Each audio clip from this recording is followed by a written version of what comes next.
So we're going to start off with Katie Hotko from Faculty of Education. She's going to talk about we make art and art makes us. And oh, wow, I'm not an artsy person at all, thank you. Okay, there we go. So Katie's going to help me out. Big round of applause for Katie.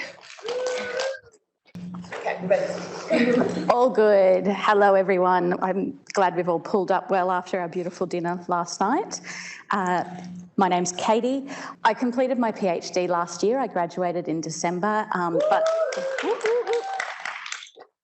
the SCPA was pivotal in me completing my PhD journey. I came with Craig and joined the SCPA quite early in my candidature, and the support that I found, particularly from this Praxis conference, was phenomenal, and it has made me want to come and do my little last one before I have to finish up as a student. So my PhD was titled We Make Art and It Makes Us, an artographic exploration of generalist primary teachers' creative self-belief.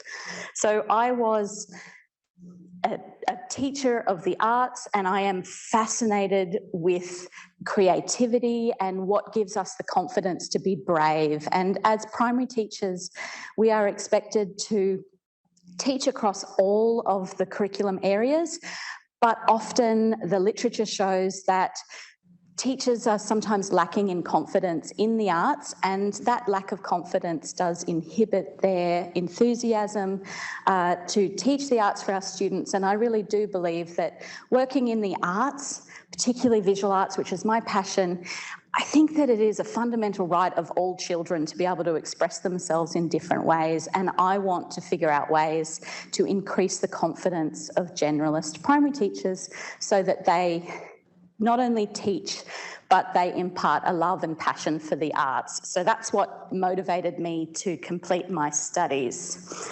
So my three questions that I was really interested in was, how does time spent making art cultivate an understanding of creativity and of creative self-belief?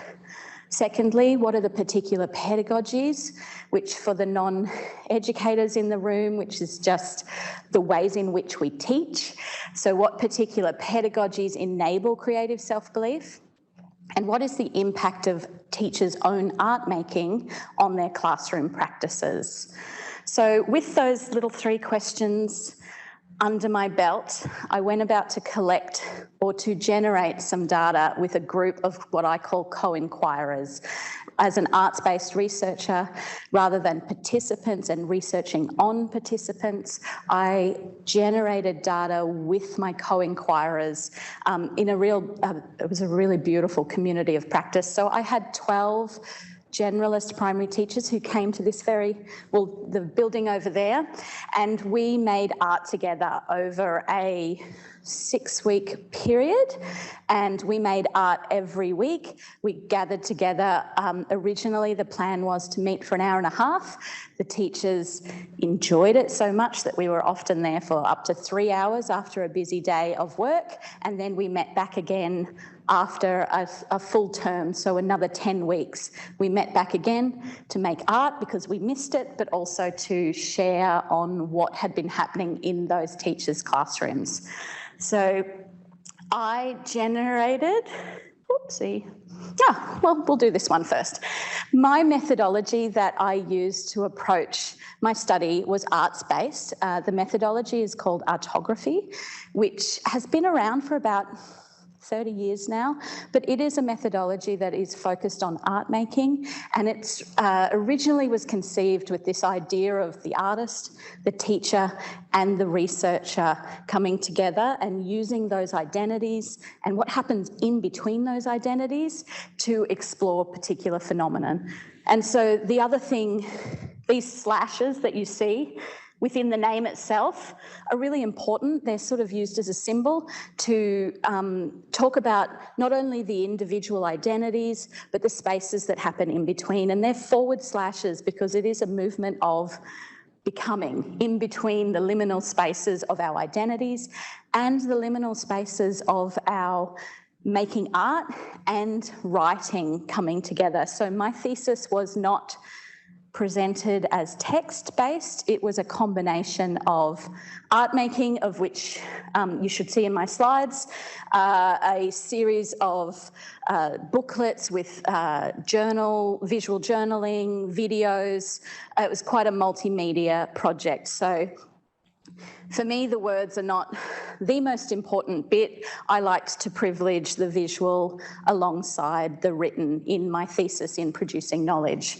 So that was my methodological approach. And I have shown you here, this is just a little representation of the large variety of ways in which data was generated. The theoretical positioning of my study is that knowledge is not inert. It's not out there waiting for me to come along as a little scientist to collect it. Rather, my participants, myself, the art materials, the atmosphere in the room, we all worked together to generate data in which I collated and analysed, and then that analysis created more data, and then there was analysis again, till it became this bigger than Ben-Hur project with lots and lots of art creating. So we had lots of recorded discussions. I don't call them focus groups because it was not quite done in that official way, but we had visual journals of my own, many of them, the visual journals that the teachers created themselves, lots of photographs of our work together. I did dip into a little bit of more traditional surveys and things like that, because the beginning of my journey I was going to do a mixed media study, but at my in-candidature review decided to scrap all that mixed media stuff and focus really deeply on the art making, which was where my passion was. So you can see that there is a variety of ways in which data was generated throughout my study, and then I had to corral that into a thing that I had to submit last year, and we did finally get there. So I want to share with you today just a few of the sort of really major findings that came from my study.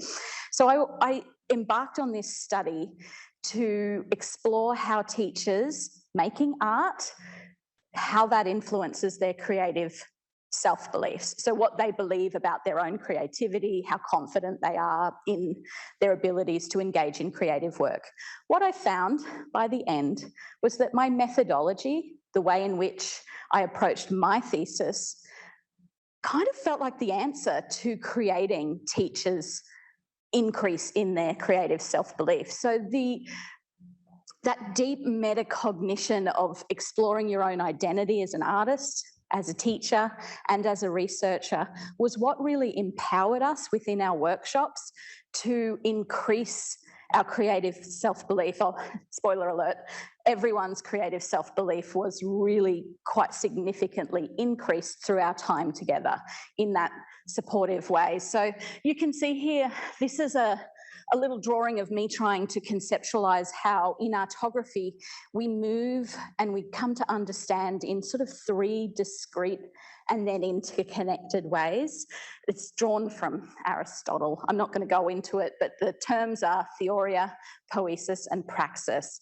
But it's these three ways of knowing which sort of that thinking and theorizing, the poetic, art making and creative, which is poesis, and that praxis, which I consider to be that real practical reflection in action of what we do. So that continual iterative cycle of thinking, doing, thinking, doing. So that process of engaging, come in, that process of engaging in different ways of knowing that include our minds, our bodies, and our hearts was really important. And that process itself contributed greatly to the creative self-beliefs of the co-inquirers and also to myself as well.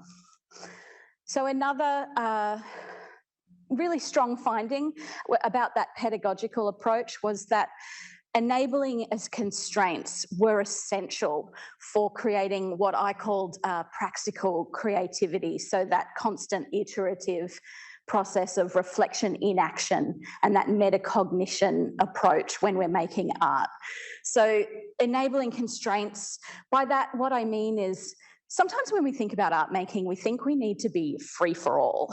There's no guidelines. We should just say, let's make art. But we found that putting constraints on us, particularly when the teachers were really nervous about what they could do and they were like, oh, I've never done it before.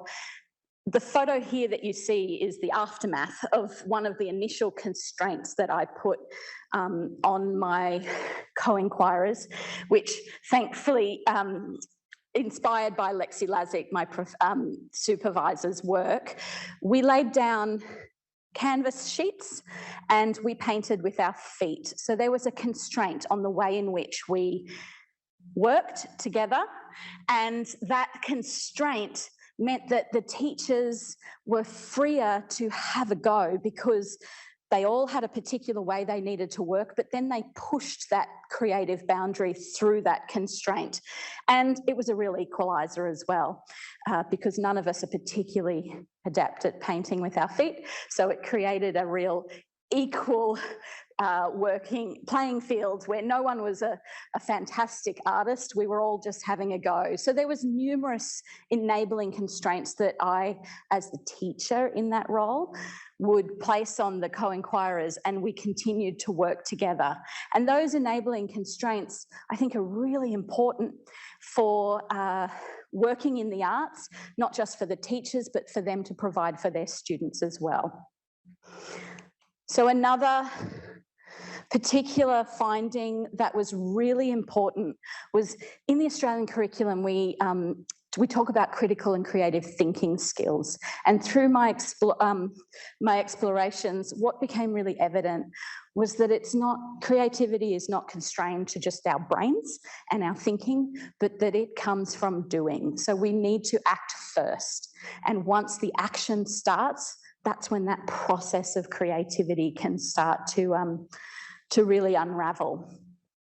I am aware of my time. I'm going to scooch along here. Another really important thing came from us working together as a group of co-inquirers. So I've got here that Artographic Communitas creates a fertile atmosphere to develop practical creativity. What I mean by that is this word communitas.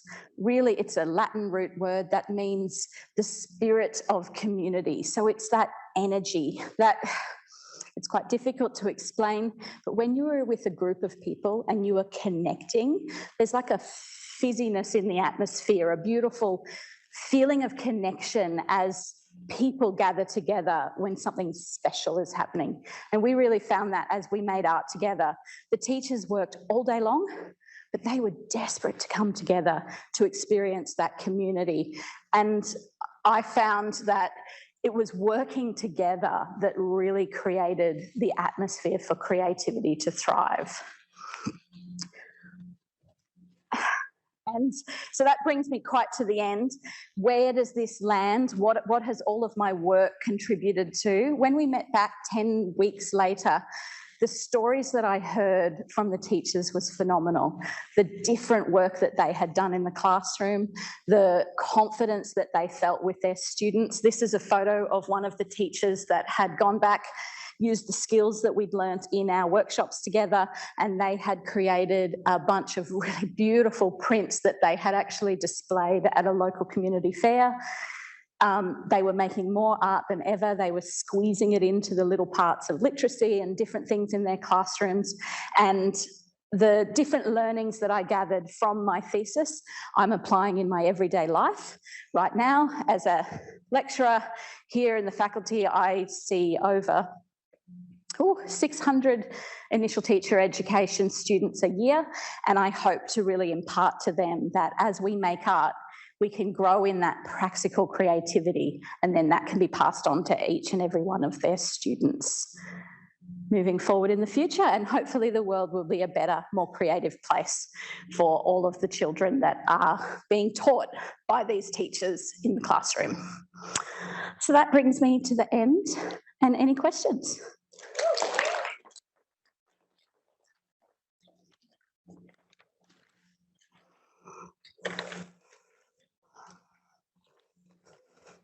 Oh, Katie.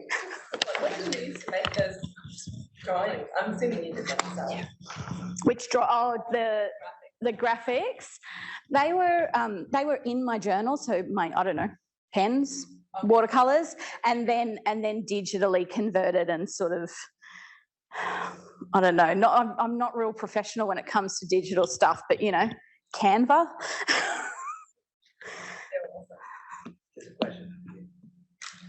That was a brilliant presentation and it aligned so well. I just want to know where can you find your thesis, because it's a mix of different pieces rather than. Well, I have my thesis, is it called under embargo at the moment? So you can't access it because I am trying really desperately to publish from it at the moment. So hopefully soon we'll have some publications coming out. She's going to submit next week. Oh, yes. So you work on your thesis for years and years and you finally get that submitted and then it's just submitting more things. Just a quick comment. I really like, you know, artists usually work alone in the studio, in the bedroom, whatever. And so your description of working as a collective together in that group and that fizziness that happens, yeah, it's true. Yeah. I've experienced it too. I did a workshop through the Faculty of Ed on collage, and there was 10 people. And it's very different, very exciting than working on your own. And it was certainly something that was highlighted in the experience we've all gone through in the last few years. I collected my data in 2019, thank goodness, before COVID happened. But to really experience that aloneness was in stark contrast to there's something special that happens in that room. And I tried workshops online during 2020. You know, we can get close, but there's something that's special. And I think we're feeling it over the last 2 days as well. There's something special that happens when we are in the room together, and when we make art together, that specialness is really increased. I have one question. Can you give folks... It's recorded, Lex. Okay. Can you give us an example of the enabling constraints you used, just to clarify that? Yeah, sure. So I gave one example of the art making constraining how we made the art. One example of how we constrained the reflective process was that about the halfway point, I really wanted to hear from the co-inquirers about how they were going, what they were feeling, and I decided to ask them to create a haiku. So that's a Japanese form of poetry. 757 575. And I gave them a constraint in the form that they needed to reflect in and also the time that they needed to reflect in. And, you know, it was funny. They pushed back against me on it. They didn't want to do it. And then they were like, oh, well, we ask our students to do the same thing. And so that was one way that I constrained the way in which they responded and reflected. And it forced them to push through and have something different that they may not have if they had to respond in a different way. Sorry, I didn't get to say a nice thing about it when you finished because we went straight to questions. Just when you were saying about something special, I think that comes through. I definitely think that your research is something special. It's incredible. And yeah, the art you guys produced is phenomenal. So thank you very much. Thank you.